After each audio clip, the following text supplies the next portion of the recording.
How is risk defined in this report that's to be launched? How do you see risk pervasive in 2011? Well, risk is really, first of all, war and civil disturbance, but then it's also expropriation, it's breach of contract, it's currency movements. But you can say that really political risk is arbitrary and unpredictable behavior by governments that make it very difficult for investors to come in and to essentially invest with confidence. Many people would argue that these days you have a lot more democratic regimes in Africa, elected governments operating by way of the constitution. Has that not translated into more conscientious approaches to business principles and matters? Absolutely. I mean, I think that what we're seeing in Africa generally is much better governance and therefore much better playing by the rules, clear rules and playing by them. And I also want to underline much better macroeconomic management. African governments generally now have very, very solid macroeconomic management, which makes investing in their countries a lot safer and a lot more predictable. I mean, obviously you've underlined expropriation and property rights as a real concern. How much of a risk and a threat is that to Africa today? Well, expropriation used to be a big threat coming out of the end of colonialism, say in the 60s and 70s.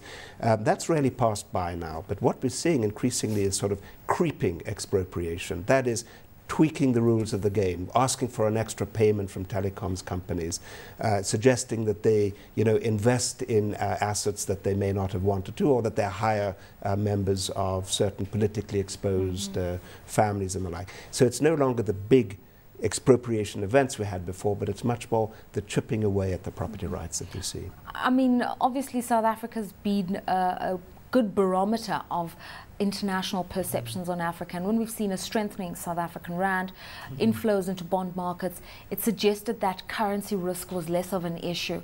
Obviously we know with Egypt unfolding and with inflationary pressures rising, things are a little bit different today, but in general, is currency risk a problem?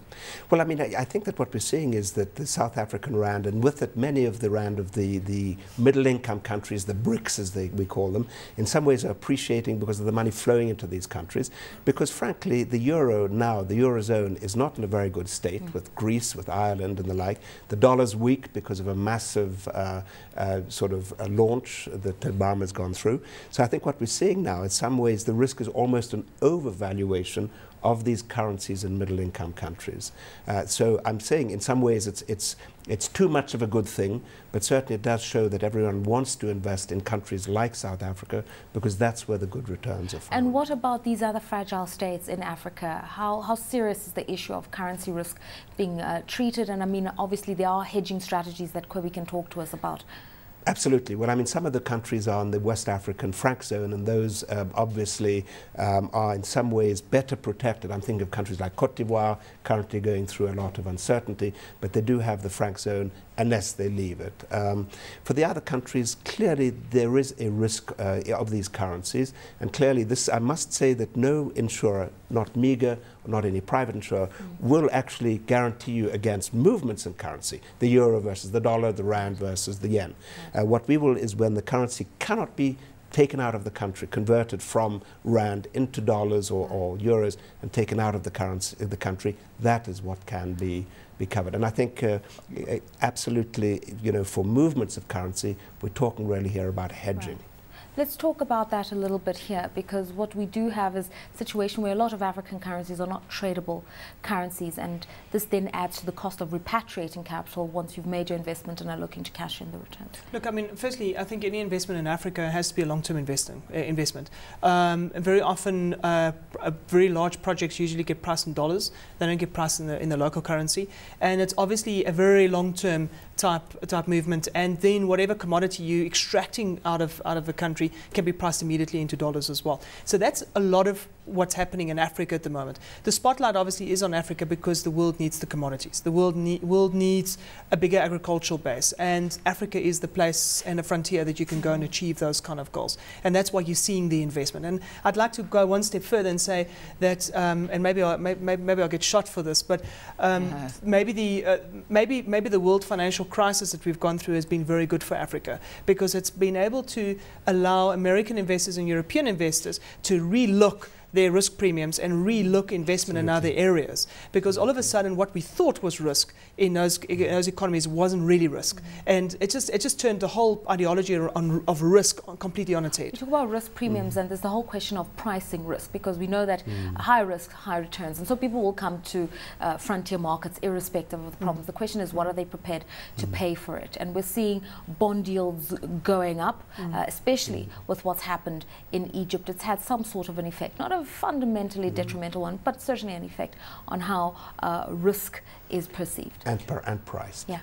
I mean, I agree with that. I think a large portion of the bond inflows that we saw during 08 and 09 was literally because inflation had just dropped and dropped and dropped, and nobody wanted to put money into equities. You're just seeing a reverse of that. That's not a bad thing for Africa, though, because they can continue to issue bonds, and people are now looking at, and you're using a bond market busy floating itself, and you're busy using that as a kind of a wave in order to try and invest into bonds. So it's been really, really good for Africa. The fact that I think Kenya brought out a 30-year bond. I mean, and people, and it was subscribed. Right. So those are obviously fairly good. Those are good indications for for Africa. James, your views on this issue of pricing African risks? We've seen, if any, movements. They've been by percentage points, 1, 2, or 3, for instance. But African bonds somewhere in the region of 6.5% to about 10, 11% in terms of the range that we're looking at. Well, I mean, you have to remember, first of all, that generally bond yields for the period before the financial crisis were artificially depressed worldwide. So we didn't have, let's say, realistic pricing of risk. Now that has changed, and so people are now pricing risk. You can see that some of the countries like Portugal in the Eurozone are issuing bonds at the same rates as some of the African countries. So I think what we're seeing now, and I think Kobe is absolutely right, that what we're seeing is that people are now, investors are understanding that African countries are actually not that risky compared to some of the other potential investors.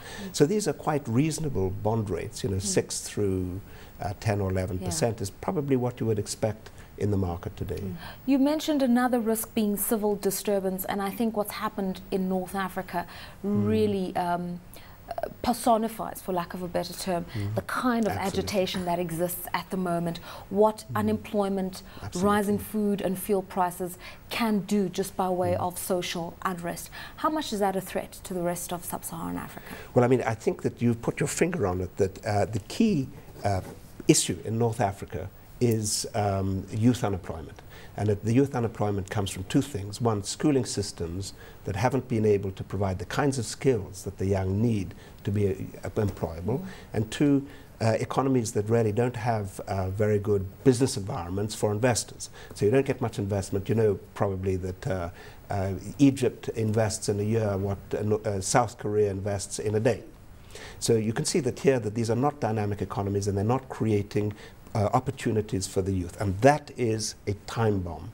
Now, I know there have been some discussions about, is South Africa like Egypt? No, South Africa isn't like Egypt, despite high unemployment, because South Africa has a vibrant economy that does innovate and that does create opportunity. So it's more a question about tackling some of the issues relating perhaps to education, relating to perhaps to the business environment and how easy it is to employ people, rather than taking an absolute parallel to Tunisia or to Egypt. And social unrest in other parts of sub-Saharan Africa, I mean, we're seeing in Cote d'Ivoire not these issues around service delivery, but we're seeing a political impasse that then has repercussions in that direction. Absolutely. And the Ivorian case is quite different. What you have here is you have Laurent Gbagbo, who's been in power since 2000, and you have Alassane Ouattara, who was a elected president, but Laurent Gbagbo has essentially refused to step down. So you're seeing here sort of and it's not ethnic in the sense Baoulé against the northerners, and it's not religious Islamic. It is truly political in the sense that two political strong men are head-to-head, and one of them is refusing to step down. I think it's quite different from the Egypt case. Okay, so sub-Saharan Africa not quite in that realm.